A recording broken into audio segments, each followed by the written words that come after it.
आपल्या सगळ्यांनाच पाळीच्या दरम्यान किंवा पाळी येण्याच्या थोडंसं आधी मूड स्विंग्स व्हायला लागतात. म्हणजे उदास वाटतं किंवा अस्वस्थ वाटतं, अँक्शियस वाटतं, उगाचच सॅडही वाटायला लागू शकतं. तर याचा अर्थ आपल्याला पीसीओएस आहे असं म्हणता येईल का?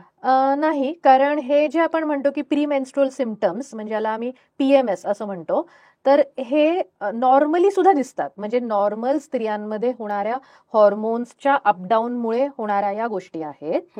तर हे नॉर्मल स्त्रीला सुद्धा होतं. म्हणजे हे काही फक्त पीसीओएस असलेल्या व्यक्तीलाच होईल असं नाही.